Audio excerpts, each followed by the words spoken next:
जय माता की, जय सिया राम सभी बच्चों को। जैसे भी बहुत से बच्चे कहते हैं कि माँ हम मंत्रों का जाप चलते फिरते उठते बैठते खाते पीते कर सकते हैं क्या? देखो बेटा, जो होते हैं नवाण मंत्र, उन्हें आप चलते फिरते नहीं कर सकते, क्योंकि उनकी है ना जो ऊर्जा होती है वो बहुत तेज होती है, मतलब बहुत पावरफुल होती है। तो उनका है जो ये विधि विधान होता है।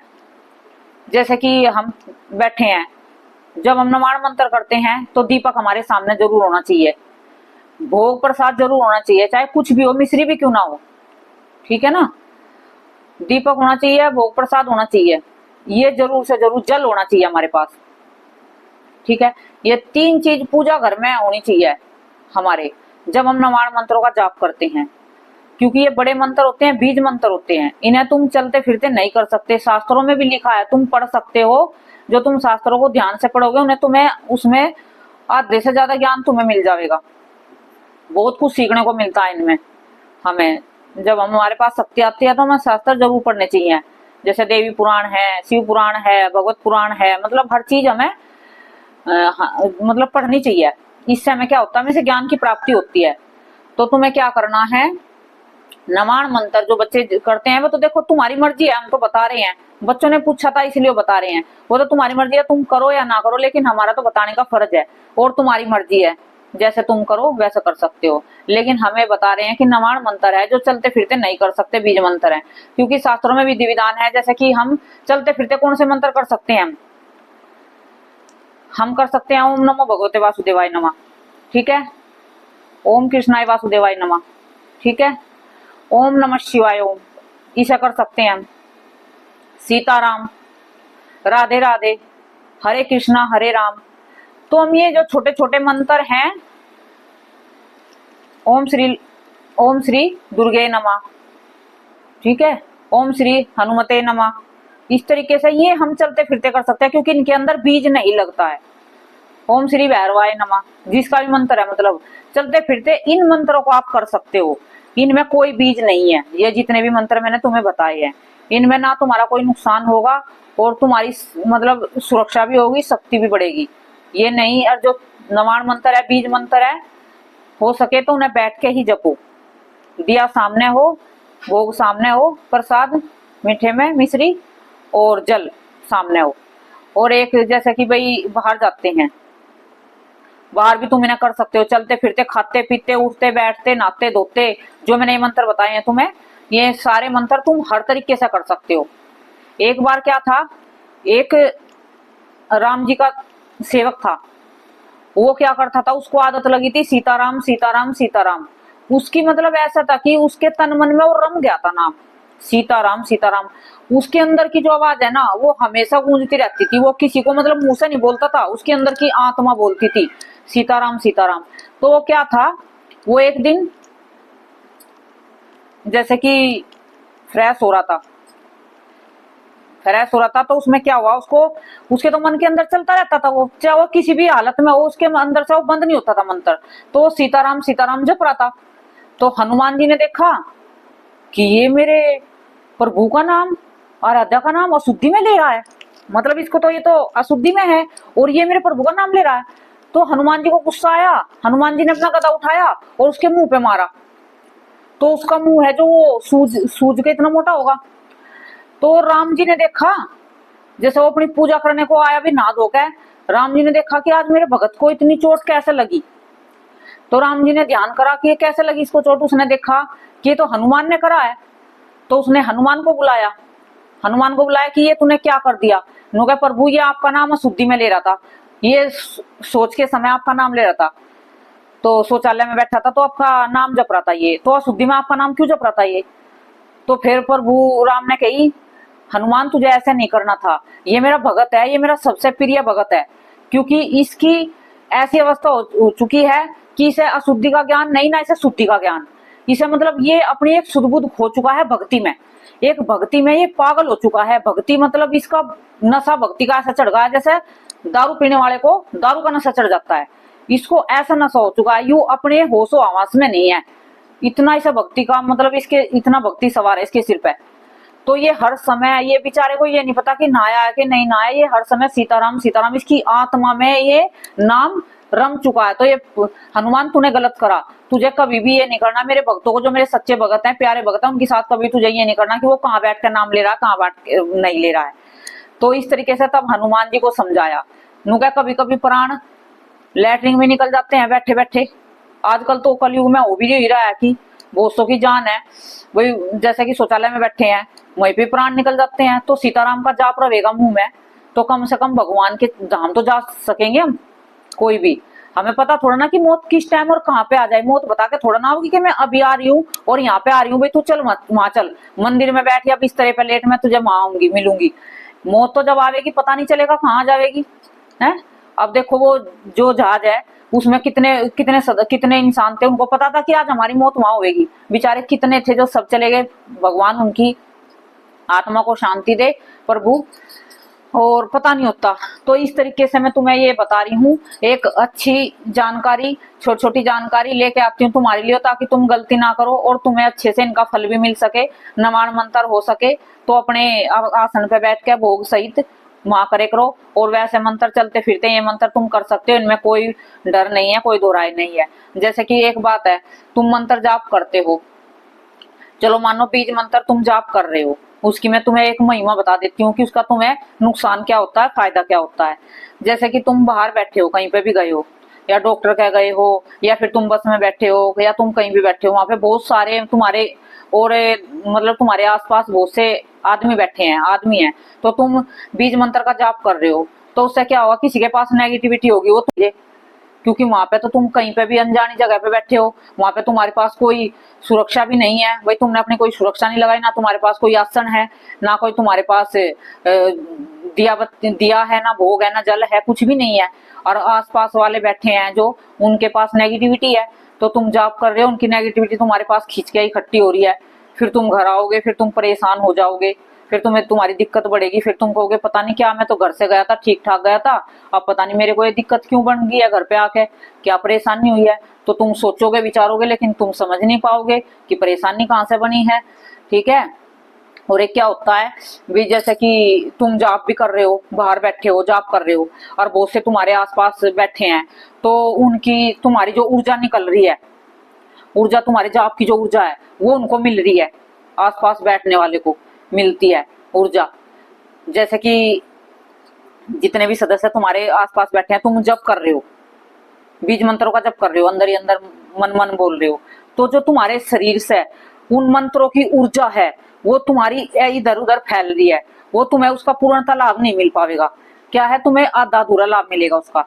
तुम सोच रहे हो कि बाहर जाके हमें इसका लाभ मिल जाएगा, और जो तुम वैसे सात्विक मंत्र करोगे ना बिना बीज मंत्र के, उनका तुम्हें लाभ मिलेगा, क्योंकि उनसे ना तो किसी को ऊर्जा फैलेगी, ना किसी के पास जाएगी, ना तुम्हारे पास कोई नेगेटिविटी आवेगी, ठीक है।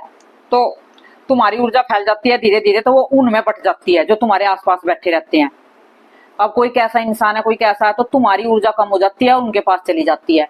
इस तरीके से भी तुम्हें उनका पूर्णतः से फल नहीं मिल पाता है। जैसे तुम बाहर जाप करते हो बैठ के, इधर उधर जाप बाहर करे जाते हैं, जैसे भी हम कहीं जा रहे हैं तो उसमें हमारा आसन जरूर होता है, हम आसन लेकर जाना चाहिए हम अपने साथ, कहीं पे भी, कहीं जैसे कहीं वैसी जगह जा रहे हैं, जैसे कि कहीं पे भी, ये तो डॉक्टर का जा रहे हैं वहां तो आसन ले जा नहीं सकते, ठीक है ना। बाजार बाजार में जा रहे हैं वहां थोड़ा ना, वहां तो अपने वैसे मंत्र करो।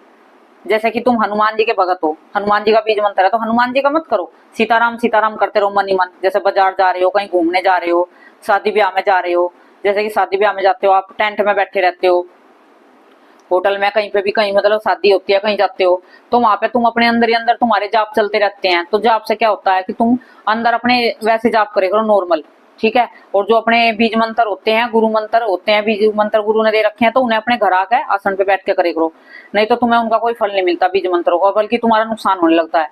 क्योंकि देखो नेगेटिविटी तो जगह जगह घूमती है, नेगेटिविटी को कोई रोक थोड़ा ना सकता है, ये तो चाहती है कि हमें कोई मिले ऐसा, ये भी तो अपनी मुक्ति के लिए घूमती है ना इधर उधर, तो ये घूमती रहती हैं। और तुम्हारे जैसे कई बार इधर उधर तुम मंत्र जाप करते फिरते रहते हो, तो ये तुम्हारे चुराती रहती हैं।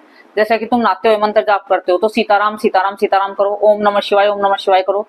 जो पहले बड़े बुड्ढे थे, मैं खाते पीते ओम नमः शिवाय, उठते बैठते ओम नमः शिवाय, इस मंत्र का जाप कर देते, क्योंकि जो हमारे दादाजी थे ना, जो हमारे दादाजी थे, मैं खाते हुए थे ओम नमः शिवाय, खाने के बाद ओम, खाने के बाद ऐसे मतलब ओम की डकार लेते थे मैं।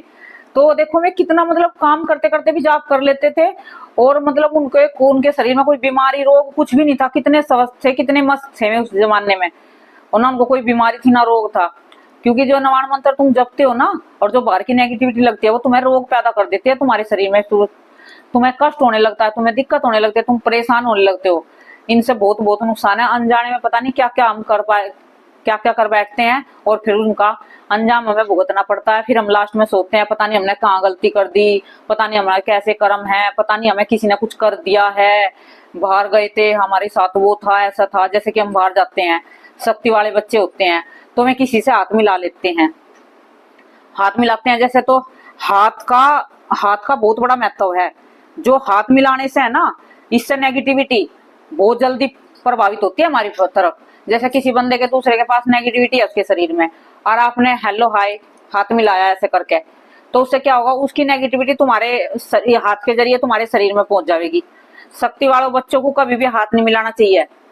ऐसे जय माता की जय सिया राम, हाथ जोड़ लो, दूर से प्रणाम करो, ठीक है ना। और किसी के सिर्फ जो आपके बड़े हैं, आपके घर में हैं, आपके भाई जैसे, उनके तो आप पैर छू सकते हो, लेकिन बाहर वालों के किसी को पैर मत छुओ शक्ति आने के बाद। जैसे लेडीज हैं, ससुराल में है, ये मैं बताती हूँ तुम्हें, बहुत छोटी छोटी बातें हैं, ध्यान से सुनना। जैसे लेडीज हैं तो अपनी ससुराल में है, वे कहीं पे जाती हैं, आस पड़ोस में जाती हैं, तो उनके जैसे भी बड़ी कोई घरों में होती हैं ऐसी, वे हर किसी के पैर छूने लगती हैं। शक्ति आने के बाद हर किसी के पैर नहीं छुए जाते हैं, क्योंकि एक शक्ति है, वो शक्ति को हर किसी के आगे नहीं झुकना है। क्योंकि तुम किसी के पैर छूओगे, बाहर कोई कैसी हालत में है, कोई कैसी बिगड़ नाई धोई है या शुद्धि में है, पता थोड़ा ना चलेगा। फिर उसका फिर तुम्हारे शरीर पे फिर तुम्हें नुकसान होएगा उससे। तो जितना हो सको आस पड़ोस में जाने से बचो, बाहर जाने से बचो शक्ति आने के बाद। जो सात्विक शक्ति, पवित्र शक्तियां तुम्हारे पास, जो तुम उन्हें साफ सुथरा रखना चाहते हो, सेफ रखना चाहते हो अपने शरीर पे, और तुम सुखी रहना चाहते हो अपने शरीर को, बिना रोग के और बिना कष्ट के अपने शरीर को देखना चाहते हो, तो अपना बचाव करो, अपनी थोड़ी सावधानी बरतो शक्ति आने के बाद। किसी के घर मत जाओ, ज्यादा से ज्यादा बचो, मतलब घर जाने से। किसी के ज्यादा से ज्यादा बाहर जाके पैर मत छुओ किसी के भी, हर किसी के पैर छूने लगते हो। भाई कोई साधु संत है, बढ़िया है, अच्छा है, तो उसके पैर छू सकते हो आप। भाई उच्च कोटि का भगत है, कोई अच्छा है, तो उसके, ये नहीं कि हर कोई छोटे मोटे हैं मांगने वाले जैसे आ जाते हैं, साधु बन के आ जाते हैं, साधु के कपड़े पहन पहन के आ जाते हैं, उनके पैर छू लेती हैं बहुत सी लेडीज, बहुत से पुरुष वह पैर छू लेते हैं। तो ऐसे नहीं छूना किसी के भी पैर वैर, क्योंकि आपको शक्तियों पर बहुत प्रभाव पड़ता है। आपको अपनी शक्तियों को बचाना है, सेफ रखना है, अपनी शक्तियों को संभाल के रखना है अपने शरीर पे। ये छोटी छोटी बातें हैं, इनको बहुत ध्यान से रखे करो। किसी से भी हाथ मत मिलाया करो। जय माता की जय सिया राम, दूर से प्रणाम करे करो ऐसे हाथ जोड़ के, गले मत मिले करो ज्यादा से ज्यादा, ठीक है। एक दूसरे के कपड़े मत पहनने करो, कपड़े पहनने से भी बचे करो। अपने कपड़े भी किसी को मत दिया करो, भाई किसी को भी दे देते हो, कोई कुछ कर दे, कुछ पता थोड़ा ना है। कपड़ों से बहुत होता है, कपड़ों से शक्ति भी उतार लेते हैं, कपड़ों से तंत्र भी हो जाता है, ठीक है। अपने कपड़े भी किसी को मत दिया करो। एक अपने जो बाल हैं, बाल काट के इधर उधर मत फेंके करो। बहुत सी लेडीज हैं शक्ति आने के बाद, जैसे अभी बहुत सी हैं बाल काट लेती हैं, तो बाल क्या होता है कि एक तो जिस दिन शक्ति का दिन होता है तुम्हारा, शनि शक्ति का दिन होता है तुम्हारा, शनिवार होता है, मंगल होता है, बुध रविवार, जिस टाइम भी तुम्हारी शक्ति होती है, जैसे कि देव पितर की शक्ति आती है, उसका दरबार रविवार को लगता है। प्रेतराज का जो है दरबार वो रविवार को लगता है, ठीक है। बालकनाथ का दरबार वो रविवार को लगता है। तो इन जिन पे शक्तियां उन दिनों अपने बाल मत कटवाया करो, ना बाल काटे करो। लेडीज हैं बहुत सी हैं, तो इनका ध्यान रखे करो, काट के इधर उधर मत फेंके करो, ठीक है। अपने बालों को ऐसी जगह फेंके करो कि किसी के हाथ ना लगे, ठीक है। ये छोटी छोटी बातों का ध्यान बहुत तुम्हें जरूरी रखना। जैसे कि लेडीज अपने नाखून काट देती हैं, तो उनको भी थोड़ी संभाल कर डाल ले करो, इधर उधर मत फेंके करो, पैरों के नीचे आवेंगे, उससे तुम्हारे को कष्ट होता है शरीर में। जैसे काट देती हैं घर पे, इधर उधर फेंक देती हैं, ऐसे भी नहीं फेंकने हैं शक्ति वाले बच्चों को।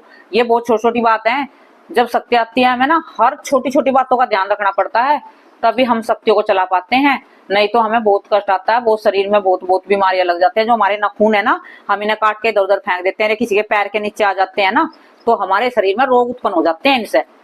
इन्हें क्या होता है, या तो हम नाली में डाल ले, जैसे कि पानी में डाल के वॉश कर दिया, इस तरीके से डाल दो, या फिर जला दो इनको, नाखून को जो काटते हैं, जो अपने बाल हैं, जैसे लेडीज बहुत से बाल हो जाते हैं, लंबे हो जाते हैं, दो मुंह हो जाते हैं, तो उनको काट देती हैं थोड़े से, तो काट देती हैं, तो उनको या तो फिर ऐसी जगह डाल दो, कहीं दबा दो, अपने खाली जगह पे दबा दो, ताकि कोई देख निकाल ना सके उन्हें, इधर उधर मत फेंके करो। सप्ते आने के बाद अपनी थोड़ी चीजों का ध्यान रखे करो, ख्याल रखे करो, अपनी चीज है किसी को ज्यादा मत दिया करो, ठीक है ना। कपड़े वपड़े हैं, जैसे तुम्हारे कपड़े हैं, तुम्हारे कपड़े बहुत सारे हो जाते हैं और तुम पहनती हो, तो मैं तुम कुछ दिन बाद तुम सोचती हो कि अब तो किसी को दे दे, तो ऐसे कोई दिया करो जो तुम्हारे भरोसे लायक हो, हर किसी को मत दिया करो। और एक धोखे दिया करो, जैसे तुमने निकाल दिया और वे ऐसे ही रख दिए हैं और तुमने ऐसे दूसरे को दे दिए हैं, वो तुम्हें नहीं देने हैं। धोखे कपड़े देने हैं, अपने बिगड़ धोए कपड़े कहीं नहीं देने हैं किसी को भी। पुराने भी कपड़े हैं तो इस तरीके से इधर उधर नहीं फेंकने हैं आपको। ध्यान रखना है इन छोटी छोटी बातों का, बिल्कुल भी मार नहीं खाओगे। गुरु तो देखो ये तुम ऐसी छोटी छोटी बात बताओ या ना बताओ, लेकिन मैं तो तुम्हें बता रही हूँ अपने बच्चे समझ कर, ताकि बच्चे हैं जो बहुत से हैं कि वे कष्ट में हैं। और एक जैसे कि है एक बहन है, वो बहुत कमेंट करती है मेरे पास, हर वीडियो पर उसके 8-8 10-10 कमेंट भी हो जाते हैं। वो हर गुरु भी है उसका, लेकिन वो हर समस्या में हर एक पर्सन पे दुविधा में रहती है कि ये करूं ना करूं, ये करूं ना करूं ना करूं। उसके घर में देखो जैसे कोई भी है, उसकी नहीं, चलो और किसी की बात है, भाई घर में जगह नहीं है, एक ही कमरा है, उसमें किचन है, उसमें लैट्रिन बाथरूम है और उसमें अपना रहना है, तो वहां दरबार लगाने बताइए, दरबार कैसे चलेगा? वहां कैसे दरबार लगाओगे आप? लगा रखा है ना, एक ने तो वो पूछी थी कि दरबार मेरे यहाँ गलत है कि ठीक है, ये बिल्कुल गलत है, ठीक है। जब भगवती का आदेश होगा, माता रानी का आदेश होगा, तो वो अपने आप लगवा लेगी ना। जब आपके गुरु ने दरबार लगवाया था, आप मना करते ना, कहते कि अभी तो माँ हमारे रहने का ही जगह नहीं है, अभी हम माँ का दरबार कैसे दें, अभी माँ की हम गद्दी कैसे लगाएं, हम माँ की ऐसे ही पूजा पाठ करेंगे, ऐसे ही हम मंत्र जाप करेंगे। जब माँ की इच्छा होगी, माँ घर बनवा लेगी। जब माँ को कुछ काम हमसे कुछ कार्य करवाना होगा, है समाज का कल्याण करवाना होगा, तो माँ अपने आप करवा लेगी ना। अब तुम उसमें परेशानी में बैठे हो, एक दो तुम्हारे पास आ जाते हैं, उन्हें कहीं बिठाने की जगह नहीं है, तो तुमने अपने गले में बिल्कुल कहना कि पता नहीं अपनी जान फजीते में कर ली है। अब क्या करोगे, उससे निकल नहीं सकते। अब क्या कर लिया तुमने, ये देखो बहुत सी बच्ची हैं जो कहती हैं कि हम क्या करें, अब क्या नहीं करें। अब बताओ मैं क्या बताऊं, तुम्हारे गुरु भी हैं, वो कहती है कि मेरे गुरु का भी दरबार नहीं चल रहा है, मेरा भी नहीं चल रहा है। भाई देखो, अब गुरु का भी नहीं चल रहा तुम्हारा, मैं फोन से क्या बताऊं कि कहाँ कमी है, किस में कमी है। जब गुरु का नहीं चल रहा था तो आपने क्यों अपनी गद्दी लगाई, दरबार लगाया, परेशान हो रहे हो। अब इतने परेशान हो रहे हो कि कुछ समझ में नहीं आ रहा, समस्या बढ़ती जा रही है दिन पे दिन, दिन पे दिन। तो दरबार भी है ना, गद्दी भी जब लगानी चाहिए माता रानी की, कुछ थोड़ा बहुत तो हो कि 10-5 आदमी आके अपने घर पे बैठ सके, उनको आप अच्छे से बिठा सको। नहीं तो आप परेशान रहोगे, मैं भी आऊंगे, फिर उनकी चिंता में पड़े रहोगे सारे दिन, ना जब कर पाओगे ना कुछ कर पाओगे, फिर शक्ति नहीं बढ़ेगी आपकी। तो इस तरीके से मार खा रहे हैं बच्चे आजकल। ठीक है, जय माता की, जय श्री राम सभी बच्चों को।